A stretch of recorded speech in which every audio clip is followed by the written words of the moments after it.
In the spring of 1882, travelers riding through the Arizona Territory spoke of a settlement that had once shimmered like a promise in the desert sun. It was called Redemption Hollow. Nestled between jagged canyon walls and the dry bed of the Verde River, the town had been founded by hopeful pioneers seeking spiritual renewal as much as land. It was small, no more than 40 families, but it possessed something rarer than gold in the frontier West. It possessed unity. At least, that was how it appeared. By the end of that same year, Redemption Hollow would cease to exist, not abandoned, not relocated, but erased. The town's spiritual leader was a man named Reverend Josiah Vale. He arrived in 1879, tall and commanding, with a voice that carried like thunder across the canyon walls. Dressed always in a pristine black frock coat despite the desert heat, he spoke of purification, sacrifice, and divine rebirth. To settlers hardened by drought and loss, his sermons felt like rain.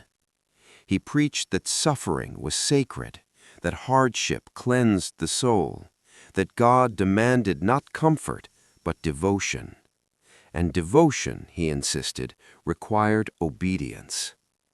Within a year, nearly every family in Redemption Hollow attended his church.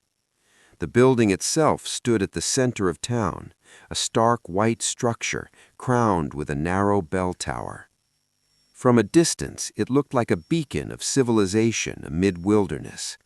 But beneath its wooden floors, something else was taking shape. In early 1882, a brutal drought struck the region. Crops failed, livestock perished, supply wagons from Prescott arrived less frequently. Hunger crept into homes quietly at first, then violently. Reverend Vale began holding private gatherings in the church basement. Only the most devout were invited. He called them communions of deliverance. He told them that the desert was a test, and that God would provide sustenance, but only for those willing to prove their faith. Witness accounts gathered years later would describe chanting, long hours underground, the smell of iron and smoke, and meals no one spoke of afterward. The first to vanish was a widower named Thomas Avery. He had been vocal in town meetings, questioning why food stores were being transferred into church custody. One morning, his cabin stood open, belongings undisturbed. No tracks led away. Reverend Vale addressed the congregation that Sunday with solemn calm. "Brother Avery," he announced, "has been called to serve a higher purpose." No one asked what that meant. Within weeks, others followed: a young ranch hand, a mother of 2, an elderly miner. Each disappearance was framed as divine selection. Each absence was accepted with increasing fear. In late summer, a new arrival came to Redemption Hollow. Her name was Margaret Hale. A school teacher from Santa Fe, Margaret had accepted the position after the previous instructor departed unexpectedly. She was educated, observant, and unaccustomed to frontier superstition. From her first week, she sensed something wrong. Children spoke in whispers. Several desks in the small classroom remained permanently empty, though attendance records showed no formal withdrawals. When she asked about missing pupils, parents avoided her gaze. "They've gone to better places," one mother murmured. Margaret began keeping private notes, dates, names, patterns. One evening, while preparing lessons in the church's side office, Margaret heard a sound, a dull thud, then another. It came from beneath the sanctuary. Curiosity overpowered caution. She waited until nightfall and returned with a lantern. Behind the pulpit, partially hidden by a woven rug, she discovered a narrow wooden hatch. The air below smelled of damped stone and something metallic. She descended. What she found would haunt her for the rest of her life. The chamber was larger than she expected. Stone walls reinforced with timber beams, iron shackles bolted into support posts, a crude wooden table carved with dozens of names, and shelves lined with jars containing preserved flesh, some labeled, some not. Margaret stumbled backward when she saw the carving at the center of the table.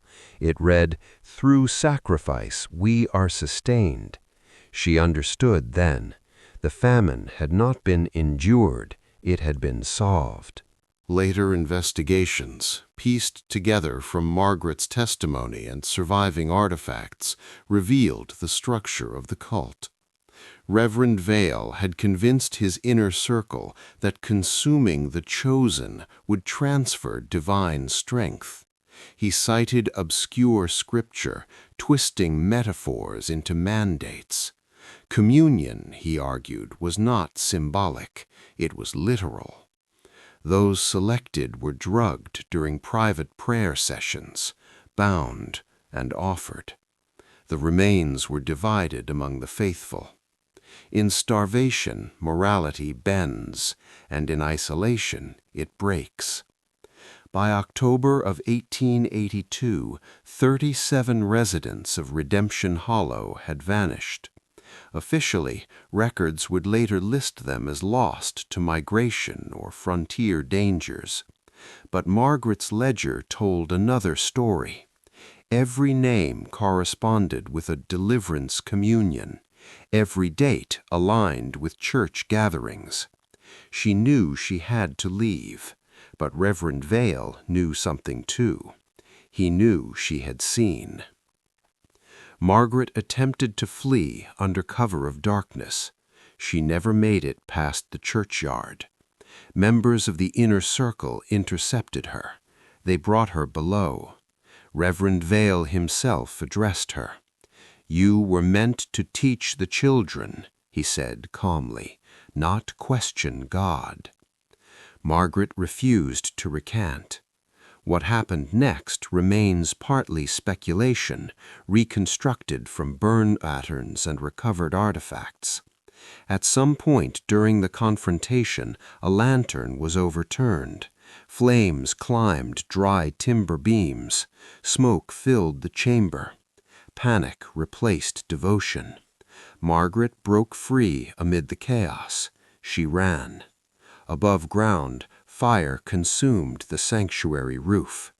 By dawn, the church had collapsed into embers. When territorial authorities arrived 2 days later, alerted by smoke visible miles away, they found devastation. Buildings abandoned, livestock wandering loose, no sign of Reverend Vale, no sign of the inner circle, and beneath the ruins of the church, charred remains. Forensic science in 1882 was primitive, but even crude examination confirmed what Margaret reported. Human bones, butchered, stacked, some partially consumed. The official report used restrained language, evidence of ritualistic homicide. Privately, investigators were less delicate. They called it cannibalism. Reverend Josiah Vale was never found. Some believed he perished in the fire. Others claimed sightings in Nevada, preaching under a different name. A few whispered he escaped into Mexico, founding another settlement.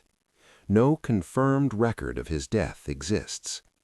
His Bible, recovered from the ashes, remains in a locked territorial archive. Several passages are underlined. One margin contains a handwritten phrase, "The body is the covenant." Redemption Hollow was erased from most maps within 5 years. Survivors, few though they were, scattered. Margaret Hale relocated east, eventually providing sworn testimony to a regional newspaper in 1891. The article was buried on page 6. Frontier America preferred legends of progress, not proof of horror. The desert walls still stand where the town once lay. Travelers occasionally report finding fragments of foundation stone, rust, bone shards. The desert keeps its secrets well.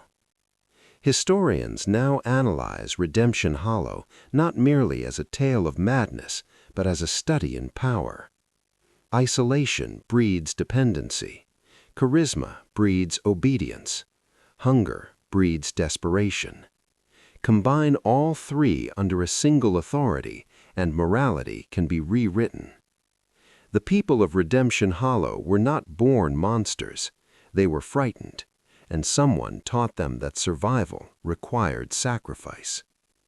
Was Reverend Josiah Vale a singular evil, or merely a man who discovered how easily faith can be weaponized?